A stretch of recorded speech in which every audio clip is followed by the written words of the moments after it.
2 Timothy chapter 1 verse 7. The Bible tells us that, for God has not given us a spirit of fear, but of power and of love and of a sound mind.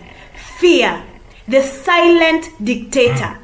Fear has been sitting in the driver's seat of your life for years. It has been telling you where you go, how far you're allowed to dream, who you can love, what you can attempt, and worst of all, who you're allowed to become. But here is what I came to tell you today. Fear is not your friend. Fear is not your personality. It is not caution. Fear is a parasite, and it must be evicted.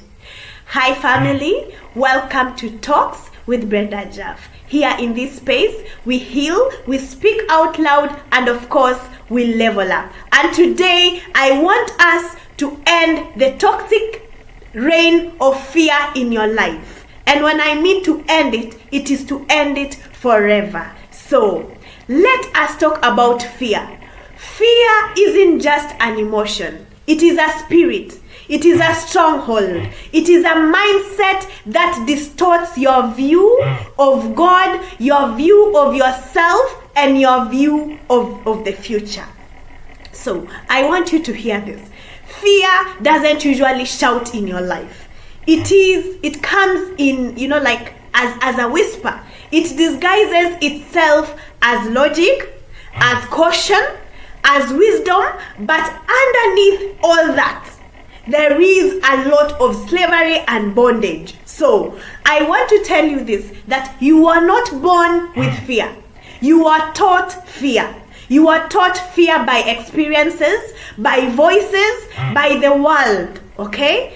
And the first thing that Adam and Eve did after sin is they hid from God because they were afraid. So that is the point of entry of fear into humanity. And right now it is like a virus, and it has been controlling us ever since. So let's talk about the roots of fear.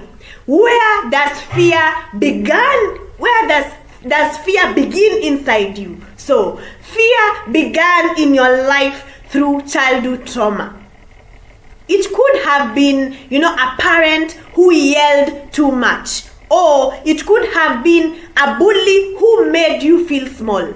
That rejection made you second guess your worth, and you're still doing it right now, even in adulthood. You're still practicing that fear. Another thing that fear could have stemmed from in your life is painful experiences.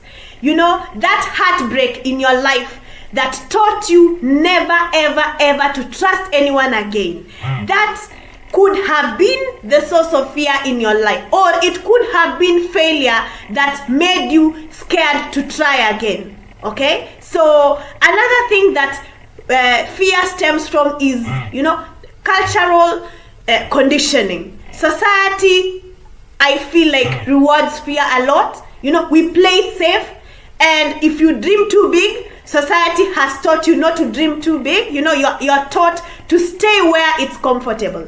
And of course, fear is inherited, but courage is something that you choose. So today I want to ask you this thing. Are you choosing fear, or you are choosing courage in your life? And of course, I want to talk to you about the signs that fear is ruining your life.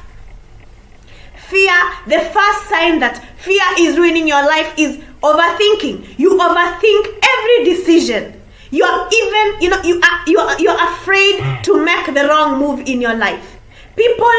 God created people to learn from their mistakes. But when you have fear, you will not, you will not be brave enough to try something and fail. So you overthink every step in your life. Every decision is overthinking. That is a sign of fear.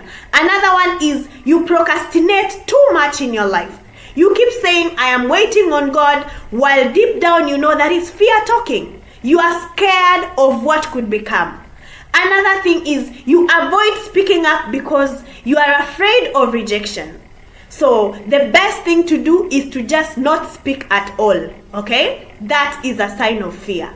And another sign of fear that I see in most situations is staying in toxic relationships or environments because you feel like, better the known than the unknown. You are comfortable because, the unknown feels more scarier than the mystery that you are going through. So that is a sign of fear. And of course, the most visible sign of fear is when your heart races, when your hands are sweating, and your voice shakes at the thought of stepping out, or even, at the thought of, when somebody tells you, speak up, you don't want to, because fear is in control of your life. And of course, fear is the greatest lie, and I'm telling you this, the longer you hold on to fear, the longer you will stay smaller to keep yourself safe. And staying small, of course, is not something that you wish for yourself. You will live 50% of your life is controlled by fear, 50% of your life you are living. So tell me, you don't want to keep living the rest of your life 50% because the other 50% has been taken over by fear. And of course, over time, you will see effects of fear. And I want to tell you this today because this is something that you can't afford to ignore, okay? Fear will keep you in relationships that God already told you that it is time to leave, okay? Fear will lock you in a cage. Your creativity sent to the cage. Your enthusiasm in life sent to the cage. Reason being because fear has taken over your life. So you overthink things and then you end up not doing anything for yourself. Okay? Another effect of fear is fear will steal a lot of time, a lot of years from your life. And it will not do this by killing you. Fear will not kill you, but it will make you exist without ever living fully. Okay? So fear will not ruin your life overnight. It will start with the small compromises that you keep making every day, telling yourself, I will do it next time. I think I am less. I don't think I am up to task. I don't think I can fit into this. That is fear taking control of your life. And of course, we have different types of fear that shows up in our lives. The first and the greatest one is the fear of the unknown. And unfortunately, many people suffer from this kind of thing. Yeah? The fear of what if it doesn't work out? I want to ask you this today. What if it does? What if it works out? The other type of fear that most people suffer from is the fear of rejection. So you end up shrinking yourself to be liked by people. You end up putting yourself so small so that you can fit into a room that God did not put you. You're probably meant for more, but you want to shrink because you fear to be rejected by people. Another type of fear is the fear of failure. You fear to fail so much that you don't even start. You end up, not starting anything in your life because you're too scared to fail. What if I told you this? From failure, you will learn great things and you will grow even bigger. Okay? Another thing that most people don't realize is the fear of success. You fear the responsibility that comes with so much success. So what you do, you sabotage the blessings that God sends to you because winning scares you. Winning for you feels like, like a huge burden on your back. While in the real sense, you are meant to succeed in life. And of course, I want to give you a strategy that is going to help you to break free from fear, okay? It could be, you can call this a spiritual strategy because this is something that I believe most people need it. So the first thing to do with fear is to confront it. Call it out as it is. Tell yourself the truth. This is fear. This is fear. It is not me. It is not God. I want you to speak it out loud. Tell yourself that fear cannot control me anymore. And it will stop controlling you. It is a mindset. You have to change your mindset. And of course, you renew your mind. Replace the lies that are in your head with truth. Because God has not given you the spirit of fear. God has given you the spirit of power, of love, and of sound mind. Use it, okay? And of course, the other thing that you can do is still move anyway. Even though you're afraid, move, okay? Don't wait for fear to live your life. Take the first step today, okay? Because courage is not in the absence of fear. It is faith that is inside you, okay? So you have to take that leap of faith in yourself and move even if you're still afraid. And of course, the best remedy of them all and the best strategy that works for everyone is to always keep praying for boldness. Pray for boldness because fear is spiritual. Fear is spiritual and so is your breakthrough. Your breakthrough is also spiritual. So pray. Pray like your life depends on it.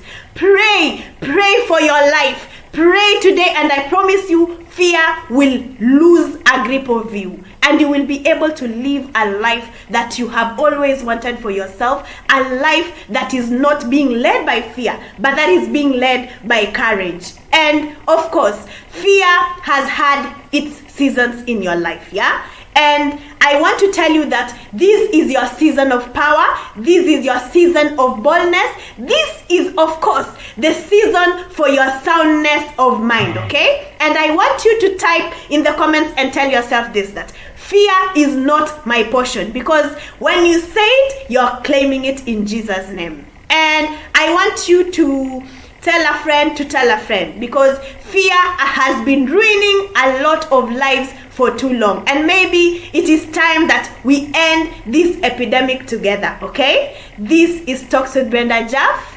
Here in this space, we heal, we speak out loud, and of course, we level up. For today, it is enough, because one word is enough for a wise man. See you in the next episode. Please like, please share, please comment, and of course subscribe. And people, I have been calling you into action. I want to be able to have real voices for this segment. So if you know someone, or if you are that someone that can come sit down and have conversations that matter, conversations that are going to build us, conversations that are going to heal us, conversations that are going to help us level up, or even if you feel like you need to speak about something, hit me up and of course I'll get back to you. See you in the next episode and bye-bye.